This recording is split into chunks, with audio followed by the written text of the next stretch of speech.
Assalamualaikum warahmatullahi wabarakatuh. Sholawat kepada Nabi Muhammad sallallahu alaihi wasallam. Tsumma sholatu wa salamu sarmada ala nabi khairi man qad wahada wa alihi wa sahbihi wa man tabi sabila dinil haqqi ghaira mubtadi. Tsumma sholatu wa salamu sarmada, sholawat dan salam selama-lamanya. Ala nabi khairi man qad wahada, tercurahkan atas nabi khairi man qad wahada, pengesah Tuhan yang terbaik. Wa alihi wa sahbihi wa man tabi, juga keluarga, sahabat, dan siapa saja yang meneladani. Sabila dinil haqqi ghaira mubtadi, jalan agama yang benar. Rahmat Allah yang diiringi dengan pengagungan dan penghormatannya yang layak bagi Nabi Muhammad sallallahu alaihi wasallam. Semoga senantiasa ada pada semua mereka yang telah disibukkan. Dengan bait ini, Syekh Ahmad Al-Marzuki ingin menyampaikan doa kesejahteraan dan keselamatan bagi mereka semua. Seakan-akan beliau berkata, "Aku memohon kepadamu ya Allah, semoga rahmat yang bersanding dengan pengagungan dan keselamatan tertinggi yang menghantarkan ke derajat yang paling tinggi tetap tercurahkan kepada mereka yang disebutkan itu." Kata ala nabi dengan huruf ya bertasdid. Pada kata nabi berasal dari kata nubuwah dan memiliki arti tempat tinggi. Nabi Shallallahu Alaihi Wasallam disebut dengan istilah ini karena ia adalah sosok yang derajatnya tinggi atau meninggikan derajat siapa saja yang meneladannya. Atau mungkin kata nabi menggunakan huruf hamzah dengan berasal dari kata naba dengan huruf ba berharokat yang artinya adalah kabar. Sebab nabi adalah orang yang menyampaikan berita atau orang yang diberi berita dari Allah Subhanahu wa taala. Namun makna apapun di antara kedua akar kata itu yang benar, kata nabi tetap bentuk kata yang berarti subjek fa'il dan objek maf'ul.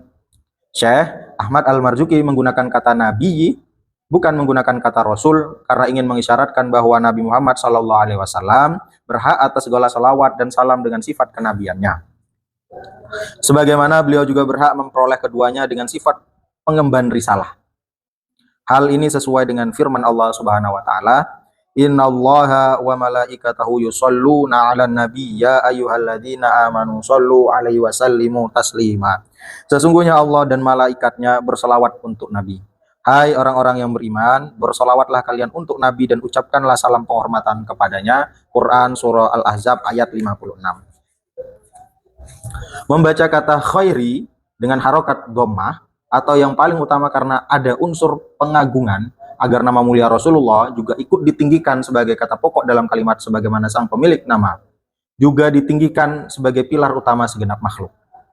Kalimat khairi man qad wahada berarti Nabi Muhammad sallallahu alaihi wasallam adalah sosok paling utama di antara semua orang yang mengesahkan Allah. Karena saat beliau masih dalam asuhan Halimah, tepatnya setelah dia menyapih Rasulullah sallallahu alaihi wasallam dari penyusuannya, Sayyidina Jibril dan Mikail membelah dada beliau yang mulia dan kedua malaikat itu mengakui keutamaan dan kemuliaan Nabi Muhammad sallallahu alaihi wasallam.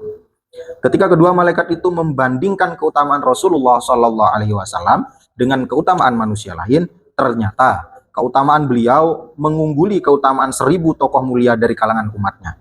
Para nabi dan rasul lain juga merupakan umat Nabi Muhammad. Itulah sebabnya Muhammad Busiri mengatakan dalam syair burda dalam bentuk bahar basit, dia mengungguli nabi-nabi dalam paras dan akhlak. Bahkan mereka tak bisa menandinginya dalam ilmu dan kemuliaan. Dari Rasulullah, mereka semuanya itu mencari seciduk air laut atau seteguk air hujan yang turun. Nabi Muhammad SAW mengungguli serta mengalahkan semua nabi dalam paras, bentuk, dan warna kulit. Juga dalam berbagai sifat beliau yang terpuji. Seperti dalam hal ilmu, rasa malu, kedermawanan, kasih sayang, lapang dada, keadilan, dan kehormatan diri.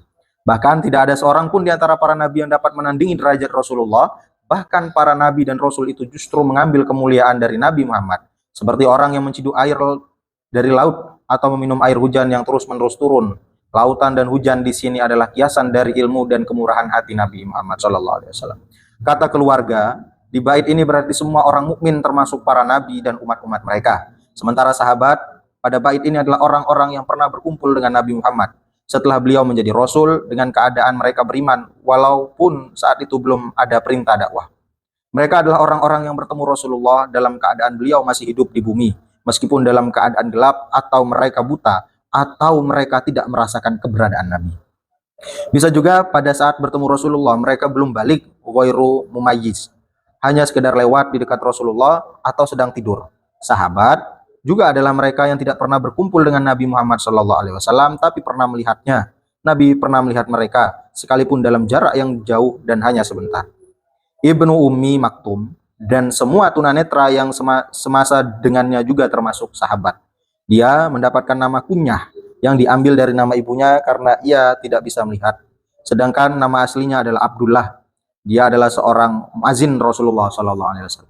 Pengertian sahabat di atas merupakan Nabi memasukkan Nabi Isa alaihi salam, Nabi Khidir alaihi salam, Nabi Ilyas alaihi salam sebagai sahabat Rasulullah SAW. Begitu juga para malaikat yang pernah bertemu dengan beliau saat di bumi. Nabi Isa alaihissalam adalah sahabat terakhir dari golongan manusia, sementara malaikat yang menjadi sahabat Rasulullah, mereka semua tetap hidup sampai ditiupkan sangkakala. Sementara Nabi Khidir akan wafat ketika nanti Al-Quran diangkat dari bumi, tapi ada yang menyatakan sebenarnya mereka pun, sekarang pun dia sudah wafat. Kesimpulannya, Nabi Khidir alaihissalam dan Nabi Ilyas alaihissalam masih hidup menurut pendapat yang dapat dipercaya. Akan tetapi Nabi Ilyas adalah seorang Rasul sesuai Al-Quran. Allah berfirman, wa inna Ilyasa laminal mursalin. Sesungguhnya Ilyas benar-benar termasuk salah seorang Rasul. Quran Surah As-Saffat ayat 1, 2, 3. Namun ada yang berpendapat Khidir adalah seorang wali, seorang Nabi, dan seorang Rasul. Sementara yang paling baik dalam memutuskan sebuah perkara adalah memilih yang tengah-tengah. Nabi Khidir, nama Khidir dibaca dengan huruf kha, berharokat fathah, dan huruf do berharokat kasroh. Namun huruf do boleh dibaca dengan harokat sukun dan huruf kha berharokat kasroh atau fathah. Khidir dijuluki dengan sebutan Khidr, hijau, karena dia pernah duduk di atas sepetak tanah yang berwarna putih dan tiba-tiba saja tempat itu berubah hijau karena tanaman yang tumbuh. Nama kunyah Khidir adalah Abu Abbas, Al-Abbas, Abu Al-Abbas, dan nama aslinya adalah Balya. Dengan huruf ba dibaca fathah dan lam dibaca sukun. Dia adalah putra dari Malkan. Nama ini dibaca dengan harokat fathah dengan huruf mim, lalu huruf lam berharokat sukun, dan dilanjutkan huruf kaf. Sebagian ahli tasawuf pernah berkata, siapa saja yang mengetahui Nabi Khidir, nama bapaknya, kunyahnya, dan nama julukannya, niscaya orang itu masuk surga. Khidir selalu beribadah dengan syariat Nabi Muhammad SAW sejak Nabi Muhammad diangkat menjadi Nabi. Tabi'in dalam bait ini tepatnya kalimat waman tabi adalah semua orang yang beriman yang hidup setelah generasi para sahabat sampai datangnya hari pembalasan. Jalan-jalan agama adalah hukum-hukum syariat. Sedangkan yang dimaksud dengan al-haq atau kebenaran adalah segala sesuatu yang sesuai dengan Al-Quran, dengan sunnah, dengan ijma, dengan qiyas. Konsepnya kebenaran selalu bertentangan dengan kebatilan. Kata mubtadi, pembuat bid'ah, dalam bait berarti adalah orang yang keluar dari kebenaran sehingga dia menjadi tercela. Para ulama telah menjelaskan bahwa bid'ah secara bahasa adalah segala sesuatu yang baru yang belum pernah ada sebelumnya. Sedangkan menurut syariat, Islam adalah segala sesuatu baru yang bertentangan dengan perintah syariat Allah. Sedangkan menurut syariat Islam adalah segala sesuatu baru yang bertentangan dengan perintah syariat Allah atau Nabi. Pertama, bid'ah wajib, yaitu semua perkara baru yang terkena hukum wajib karena sesuai dengan kaidah dan dalil syariat. Contohnya seperti wajibnya mendokumentasikan Al-Quran dan ilmu-ilmu syariat karena sesuai dengan kaidah dan dalil syariat. Contohnya seperti wajibnya mendokumentasikan Al-Quran dan ilmu-ilmu syariat ketika ada kekhawatiran semua itu akan hilang. Sebab menyampaikan semua itu kepada generasi setelah kita hukumnya wajib menurut ijma, dan pengabaian terhadap semua itu hukumnya haram menurut ijma. Sebagian ulama kontemporer menambahkan beberapa bid'ah wajib seperti mempelajari ilmu-ilmu bahasa Arab yang menjadi tumpuan dalam memahami Al-Quran dan Sunnah, semacam nahwu, sorof, ma'ani, bayan, dan bahasa. Tetapi tidak dengan ilmu arud, qawafi, dan ilmu-ilmu lain sejenis. Berlaku juga seperti mempelajari ilmu mengenai cara membedakan hadis sahih dan dhaif, mendokumentasikan fikih, usul fikih, dan dalil-dalil fikih.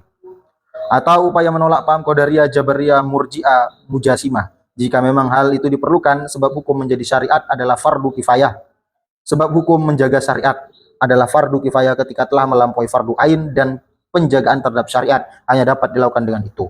Segala perkara yang membuat hal wajib mutlak dapat dilaksanakan. Hukum perkara itu juga menjadi wajib. Kedua, bid'ah haram, yaitu setiap hal baru yang terkena hukum haram karena sesuai dengan kaidah dan dalil syariat.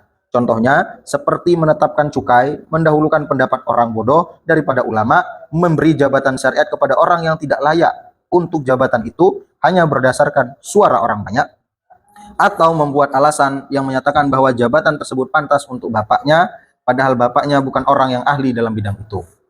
Ketiga, bid'ah yang sunnah, yaitu semua hal baru yang terkena hukum sunnah karena sesuai dengan kaidah dan dalil syariat. Contohnya seperti sholat tarawih berjamaah dan penetapan penampilan para pemimpin, hakim, dan pejabat yang berbeda dengan penampilan para sahabat. Semua itu dilakukan karena berbagai kemaslahatan dan tujuan syariat hanya bisa dilaksanakan dengan adanya wibawa para pemimpin yang dirasakan oleh rakyatnya. Di zaman para sahabat radhiyallahu anhum, masyarakat menghormati tokoh berdasarkan ketaatan agama, senioritas dalam berhijrah dan memeluk Islam. Namun kemudian keteraturan itu menjadi berantakan sehingga masyarakat tidak lagi menghormati para tokoh hanya karena gagahnya penampilan mereka saja. Sebagian ulama kontemporer menambahkan contoh bid'ah sunnah seperti membangun ribat, lembaga pendidikan, madrasah, dan segala bentuk perbuatan baik yang tidak ada zaman awal Islam. Semacam kegiatan membicarakan seputar pernak-pernik tasawuf. Keempat, bid'ah makruh. Bid'ah makruh yaitu beberapa hal yang baru terkena hukum makruh karena sesuai dengan kaidah dan dalil makruh. Contohnya, menetapkan hari yang lebih utama untuk melakukan sebuah ibadah tertentu daripada di hari lainnya. Sebagian ulama menambahkan contoh bid'ah makruh lainnya seperti tindakan memperindah masjid dan menghias mushaf. Kelima, bid'ah yang mubah, yaitu semua hal yang baru yang terkena hukum mubah karena sesuai dengan kaidah dan dalil syariat. Contohnya, menggunakan ayakan tepung.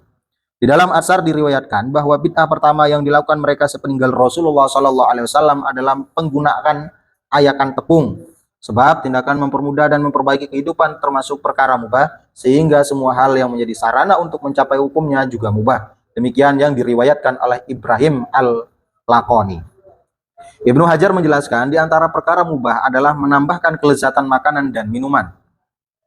Terkadang para ulama berbeda pendapat dan memperpanjang lengan baju bagian ujung pergelangan tangan. Sebagian dari mereka menyatakan bahwa hal itu hukumnya makruh, sementara yang lain menyatakan bahwa itu hukumnya sunnah.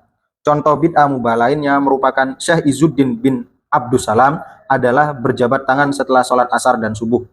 Maksudnya berjabat tangan dengan orang yang datang bersamanya sebelum sholat, sedangkan orang yang tidak datang bersamanya, hukum jabat tangan dengannya adalah sunnah, karena hukum jabat tangan pada saat bertemu adalah sunnah berdasarkan ijma'.